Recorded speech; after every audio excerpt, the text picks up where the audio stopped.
Hi, everybody. Welcome to Women in B2B Marketing. So excited to come back after a short hiatus. Thank you, everybody, for your patience. I needed a mental break and just to get back to life. Life was lifing.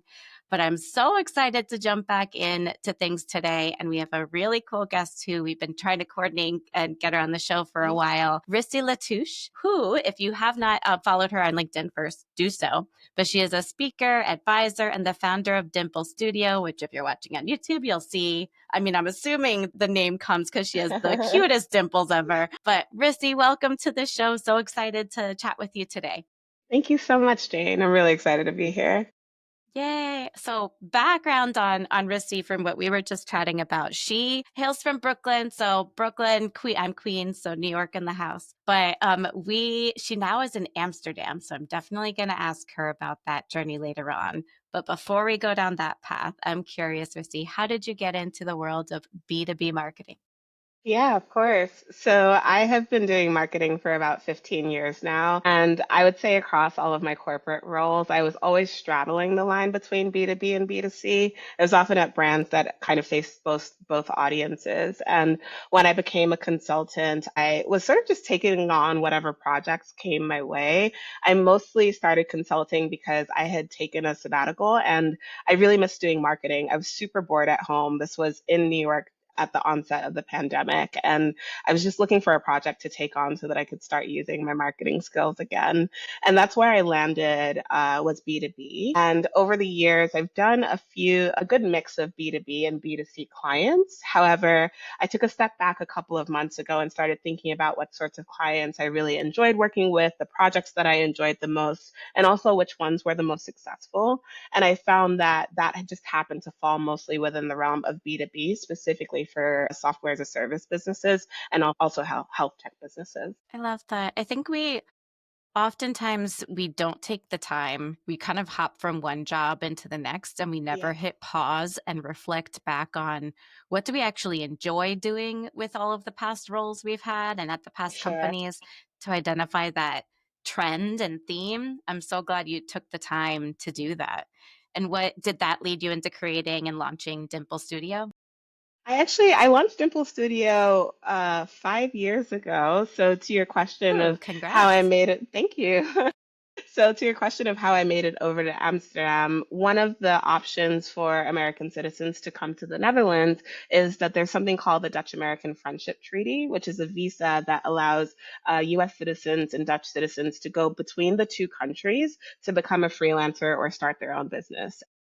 When I was considering moving here, I swore up and down. First of all, I never wanted to be a business owner, which I now hear from a lot of business owners. So I'm probably in good company.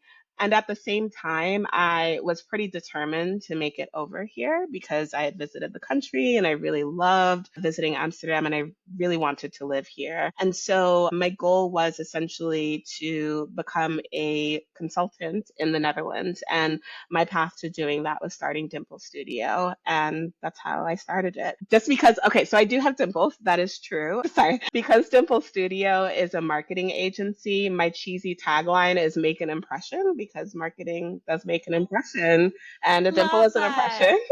That's so cute. I also have dimples, so, it worked out well. That's so cute. I love that. I mean, it Thank shows your you. marketing finesse in the name itself. Yeah, I love the personality of it. It's great. Love it. It's so cool that you went over to Amsterdam for this too, and you followed. We were talking before you turned the mic on. I just have so much admiration for people that have this drive to travel and make it happen.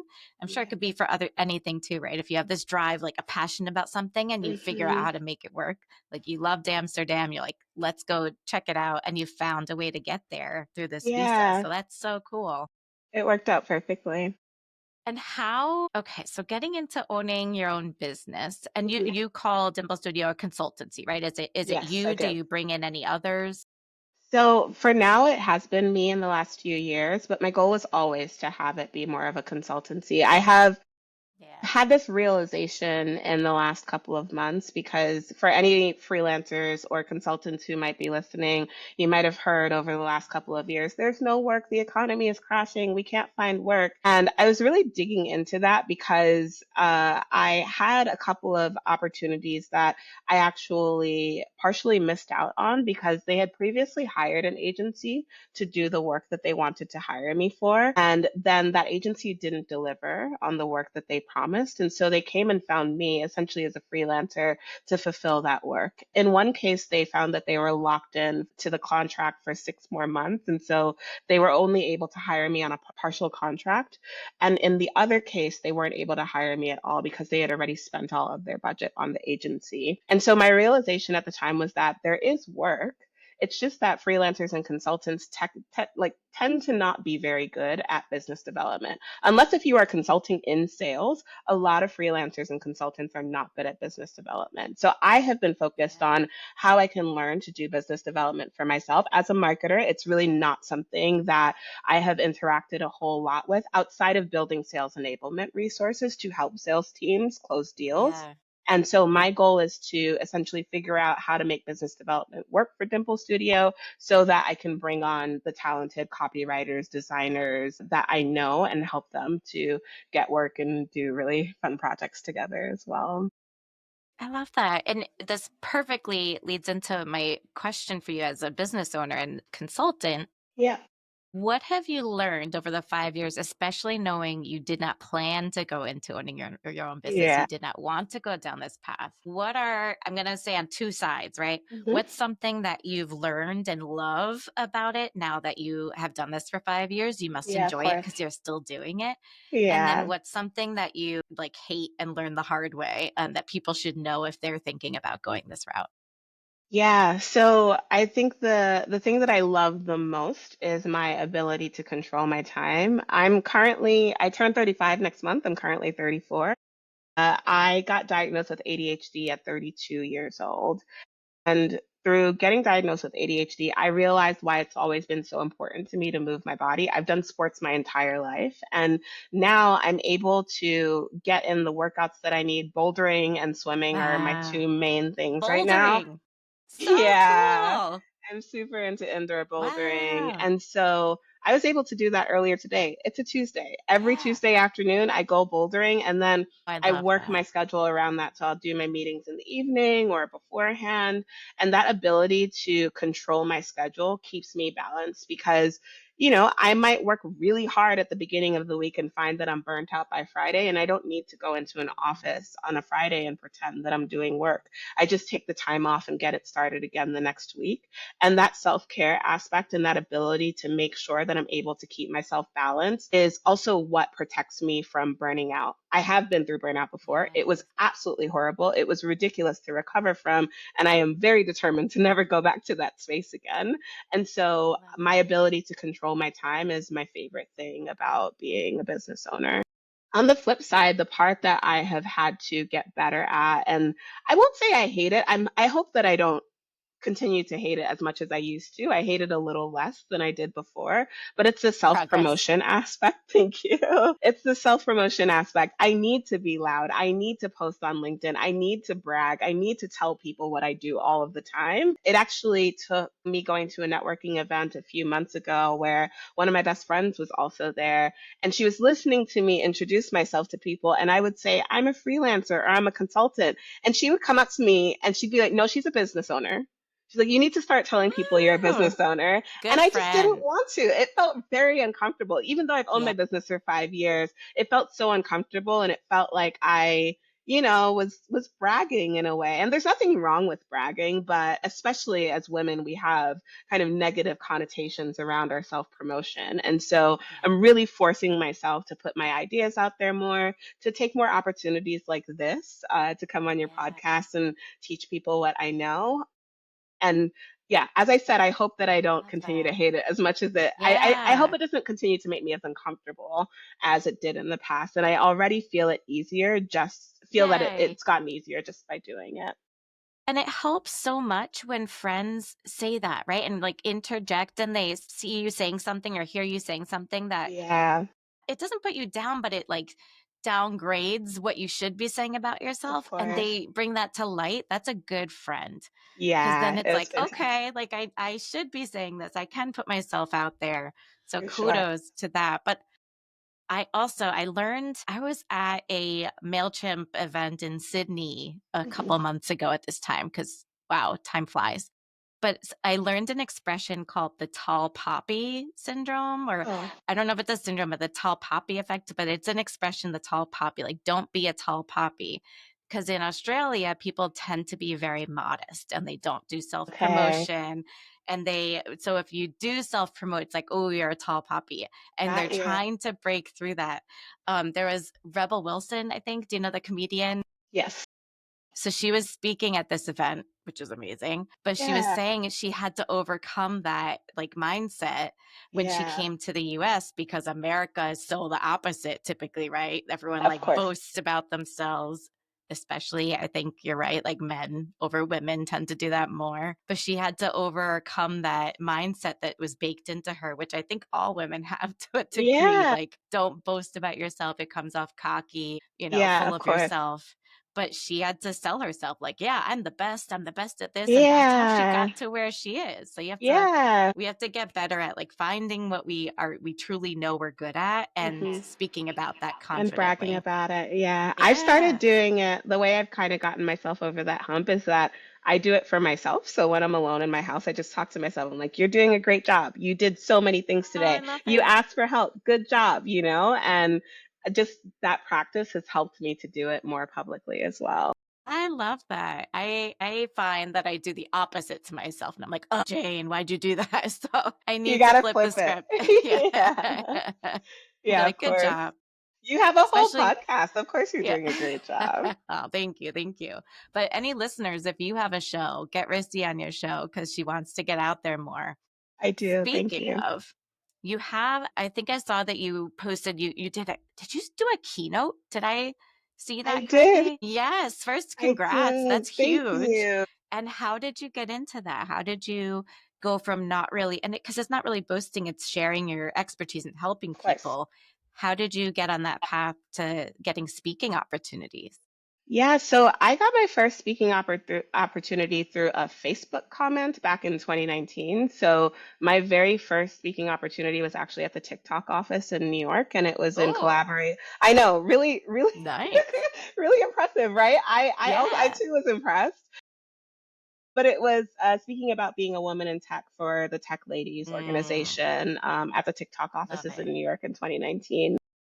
I absolutely loved it. One of my favorite things to do is just have somebody ask me questions and I just answer them, whether they're professional or personal. I am not a gatekeeper. I don't gatekeep anything. I will answer pretty much any question that Yay. people ask me.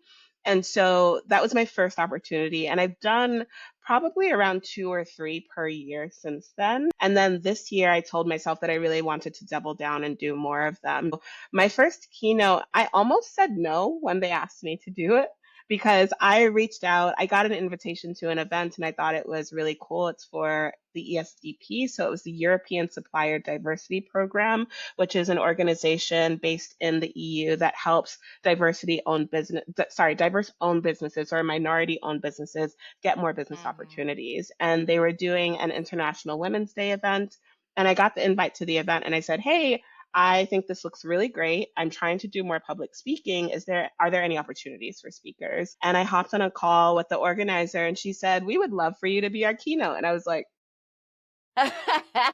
You heard it here, everybody. Ask the question. but at the same time, I had never done a prepared speech before. So I'm typically on a panel where I'm being asked questions, and that feels very Yeah. uncomfortable for me. And my heart like jumped to my throat when she said, "Would you like to be our keynote?" And It's like, I remember catching myself and just saying, you know what, just say yes to it. It's your first one. I remember how nervous I was for my very first panel. And just by doing is yeah. how we get over those fears. And so I decided to just go Yes. ahead and do it.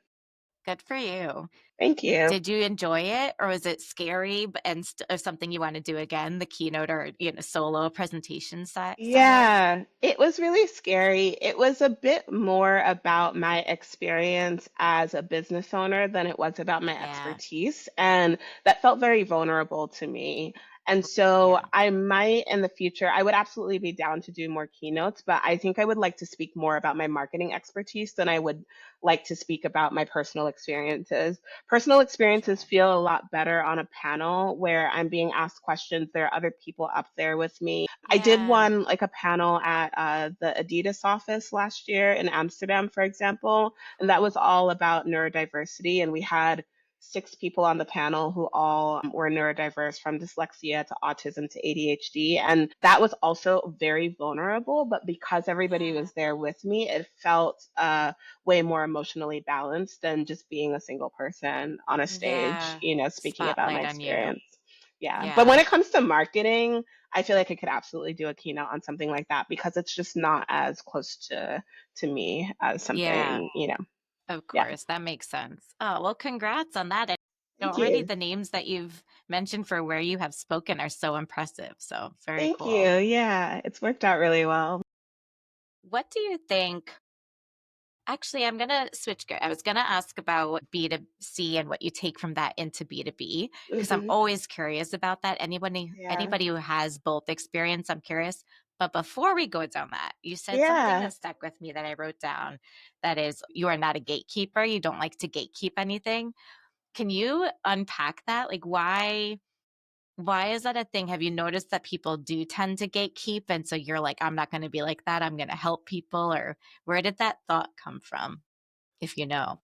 So I have thought quite a bit about this, and a big reason that I say that I don't gatekeep is because I have had to learn so much on my own. My parents did not go to college. They actually had to drop out of school at young ages. They were both born in the Caribbean and then moved to New York and met and had me. And so I wasn't raised with any knowledge of how to navigate the corporate world, which means that I've had to just learn it as I went about it. And that was quite difficult for me. And it Sure. also has been difficult for other people that I've seen navigate it.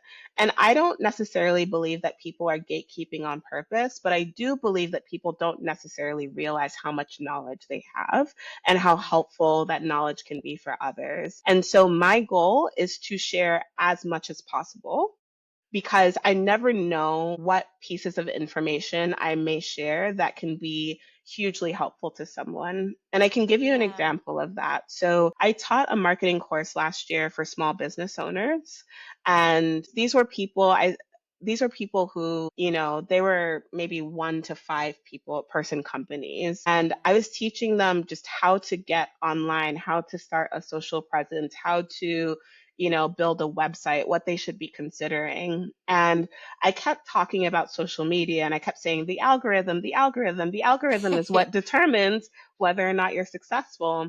And one of those business owners stopped me and she said that she had a question. I was like, yeah, what's up? And she said, is the algorithm people sitting behind a computer deciding whether or not my content performs? And I was like, whoa, no. Yeah. So I was operating at such a high level that it hadn't occurred to me that someone might not know what a social media algorithm is. But it makes complete sense for a small business owner, someone who is learning how to get online. How would they know? And so that was my reminder to kind of take a step back and to explain things in further detail. And an example of when I could have been gatekeeping in a way, right? By not further explaining the Yeah. concept of an algorithm. And so this is why I say I don't gatekeep because I'm always trying to break down these concepts into as, the simplest terms that I possibly can. And the good thing is that that also translates over to B2B marketing. We have so many tools that are being sold in the software as a service industry that people just don't understand, or they may understand Yeah. it, but the stakeholders that they need to win over in order to close a deal, in order to buy your product, do not understand the language that you're using. They don't understand why your business is important. And so, always striving for these super simple terms and always striving to not gatekeep, to like aggressively not gatekeep anything, to really explain everything just helps businesses succeed that much more. Yeah. That's so fascinating because I always struggle with personally when I'm speaking to people, either presenting or speaking in a group. I struggle with the balance between assuming that people know things already and not wanting to make them feel like, should I explain this or should I assume they know it? Because I don't want to make it feel like I think they're that they don't know this stuff and they Yeah. should. It's like, how do you find that balance? It's hard to know your audience, as they say, right? In that detail. Yeah, I completely agree with that. I think that I typically just try to make things as simple as possible. I know Yeah. I've said that like 15 times already, but even something as simple as saying software as a service instead of SaaS, or when I'm explaining to people, yeah, when I'm explaining to people what I do, I'll say business to business companies, or I'll say business to consumer companies instead of Wow. saying B2B Yes. or B2C, because I can't assume that people know what it is that I'm talking about. It can be as simple as unrolling an out. Yeah. That's so fascinating. I need to be more aware of that because especially as marketers, we're so acronym heavy and Yeah, we we just are. use it. But I was at a marketing event that was much more B2C the other, like a week ago in Miami. And I was speaking to a coach slash consultant who was a marketing exec at big B2C brands. And Mhm. he asked me what I did. And I was like, oh, I'm in B2B. And he looked at me like he had never heard that What term is before. that? And he's Of a course. former marketing exec. I'm like, Yeah, that's how in our own little bubble that we are in the B2B world, like that's all we we just yeah, of assume course, these terms are known outside of B2B and they might not be. for sure. So crazy. You said one thing to me over DM that I want Okay. to get into too. 'Cause I always like to go over what do you think is working for B2B right now for Yeah, growth and what's not working. But you mentioned tapping into ego for yeah, marketing. Can you get into that a little bit? Because that sounds really interesting. yeah, of course. Ego, I is something. I'm gonna take a huge left turn on this, but I also Yeah. happen to be a doula, so I am really into birth You're work, so and fascinating. I love this. thank you. And ego is something that I learned about in one of my doula courses, actually. Cool. We were taught to really confront our egos in regards to the types of care that we think that people should have access to or should seek out, and how we hold back our own desires for what we might want our experience to be in order to make space for what somebody might want their experience to look like. Wow. Yeah. Wow. Sorry, I'm like thinking now already how that could apply to so many things. I had a doula Yeah. for the birth of my Right. son. And I can imagine the space, right? Because some people are very extreme where they want things a certain way this way, and Yeah, some are of like all the course. meds, all the doctors, everything. And then Mhm. there's so many things in between. But this can apply to everything, right? Like Yeah, not projecting your beliefs onto onto your own others. marketing. Yeah. Wow. So, one of the examples of how you can confront your ego in the birth workspace, for example, is that a lot of abortions, I think about half of abortions are actually sought out by people who have one child already. And so, if you are a birth work provider, what my teacher taught us is that you can't be anti abortion. And the reason is that Yeah. you might have somebody come to you and, ask you to support them through their labor and delivery process. And you do. And then they come back to you in the future and they say, hey, I'm pregnant again, but I actually don't want to have another child. Can you support me through this abortion?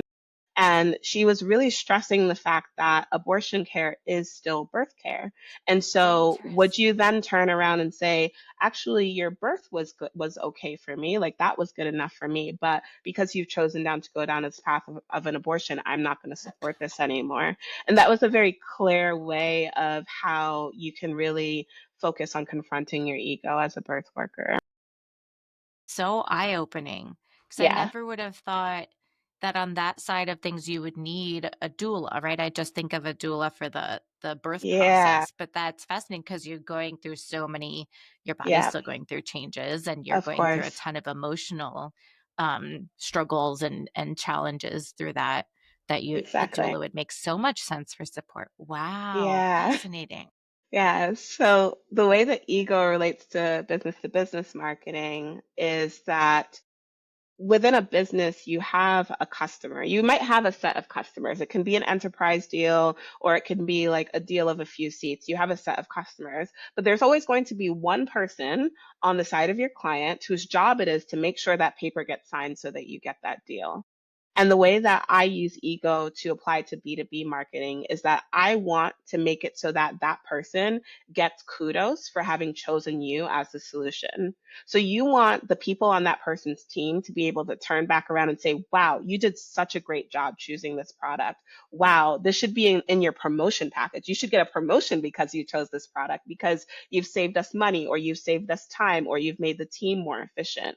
And I believe that when you take B2B marketing and approach it from that angle in regards to the way that you express your value, when you're not just saying, here are our features, you're instead saying, here is how our features will help you do an even better job. Here's how our features will get you recognized because you chose us as your solution. It creates this really great angle for being able to sell your product, and also sticking out among all of the other competitors that might be in your space who are trying to sell something similar. Yeah, I love that. That's so true, 'cause at the end of Thank the you. day, you want your client to look good, right? Yes, And exactly. that's your end goal, to help Yeah. them look good. So finding the way to voice that. Is this how you kind of focused in on sales enablement? Because it works hand in hand, or tell us more about the Yeah. sales enablement side. Yeah, that is how I started to focus on sales enablement. I found that I really enjoyed putting value messaging together. So that is essentially the top line value message that shows why you're so valuable to your customer's business. And then also essentially like 3 points around how you're going to help them do their job better if they choose you as their solution. And then when you start to get into sales enablement materials, it really creates like a very narrow point of view when you start approaching it from the standpoint of, how am I going to help this person do their job better? How can I show them that they're already doing an excellent job? I'm just going to like make that process a little bit easier. And I was able to do that for a few clients, and I found that it resulted in outcomes that I couldn't have even predicted. I have one client where I did the value messaging for them. I created a couple of case studies, and then also handled their launch of this messaging at a conference, a major conference in their industry. And when I checked in with them a few months later, they had actually been able to take the product that I was focused on and make it into a subscription based product where it was previously free. And the reason they were able to Cool. do that, it was really cool. I would not have expected that that was the outcome.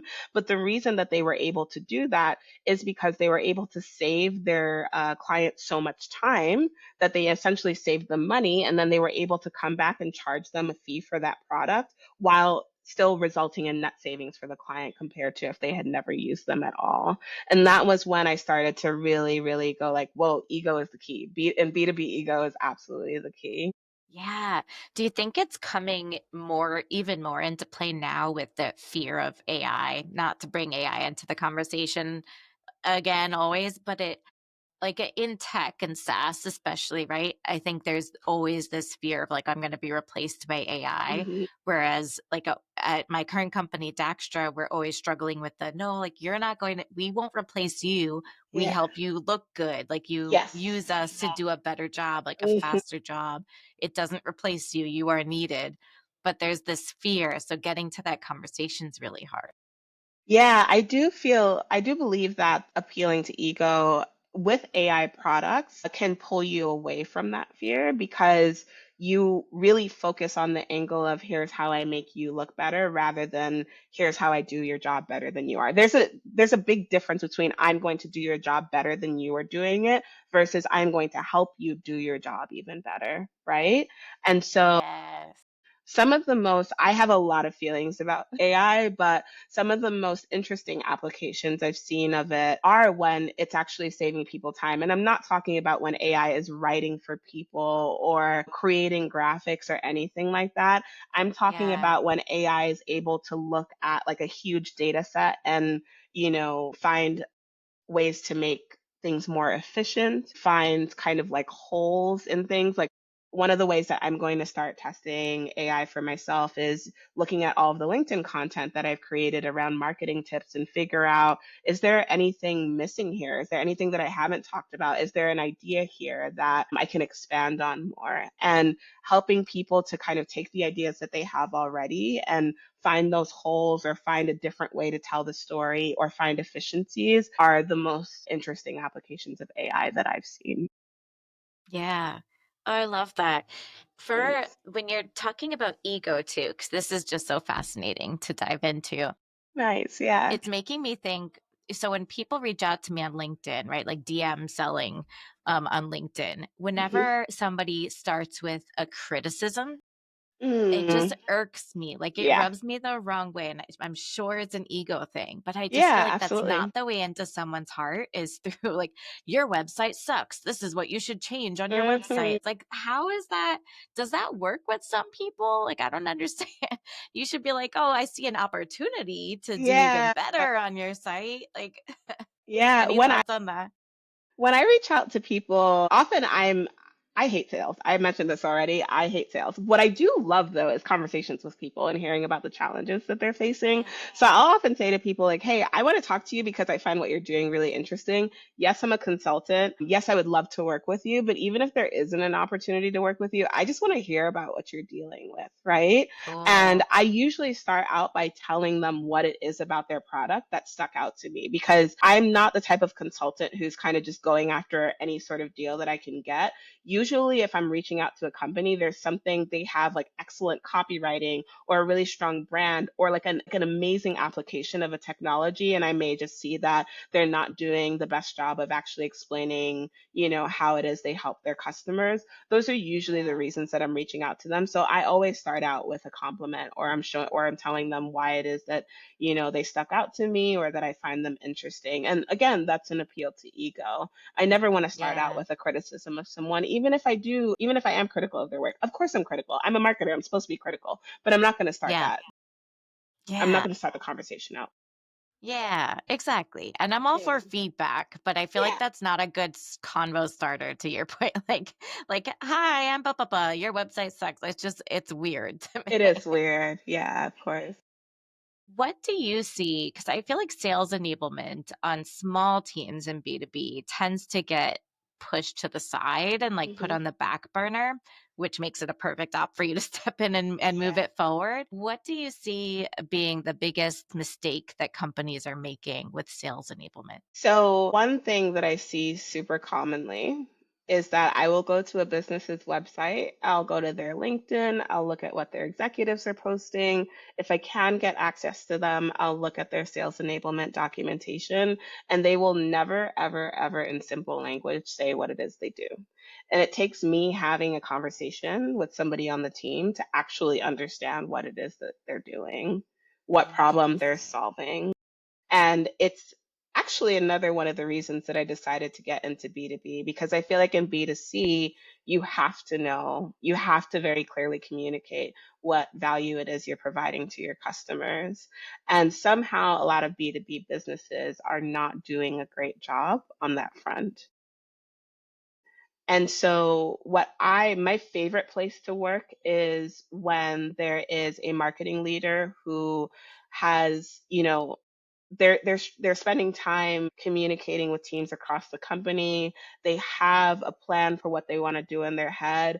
Often, and this is I honestly CEO ego can also be a challenge here. A lot of marketing leaders are spending time wrangling CEOs and they don't have the time left over to actually sit down and produce work.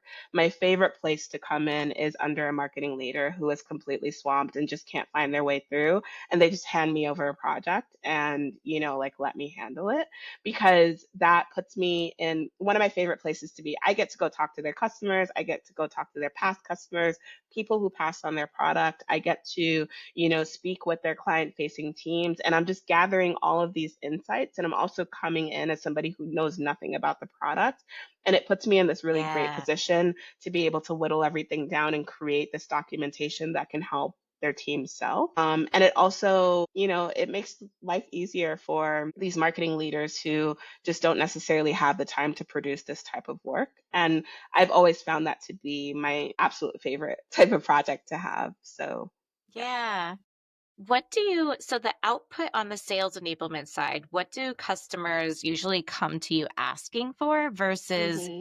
what do you actually think they need? Is there a difference between the two, or is it usually like, oh, I need this slide deck or this one pager? What are they actually asking for when they come to you for sales enablement? Yeah, I find that people are often asking for collateral without having a strong point of view on what their value messaging is. And so I'll always roll back with almost every single client I work with. I am pretty bullish on making sure that we nail down their value messaging so that we can go into producing their other pieces of content. The value messaging framework that I use is just so specific. So it's basically 5 sentences. The first one is how your product is a hero to your client.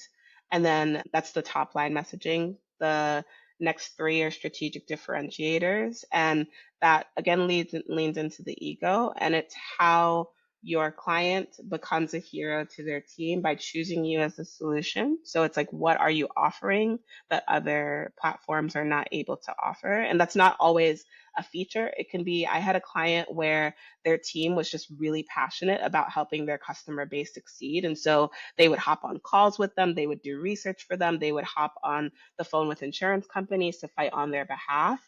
And that was one of their key strategic differentiators. It was one of the ways that they stood out from their competitors. And then I also go with a tagline that can be used in marketing. And once you have all of those pieces nailed down, everything else becomes really easy to essentially create. It also works as an elevator pitch for anybody in your company who might need to communicate on your behalf. I had a CEO that I worked with to do this type of work. And when we finally nailed down his value messaging, he printed out like 50 copies and put it on everybody's desks around the office. I thought that was really cool. He's like, everybody needs a copy of this. Like, I don't want it in email. Like, I want everybody to have a physical copy of this on their desk.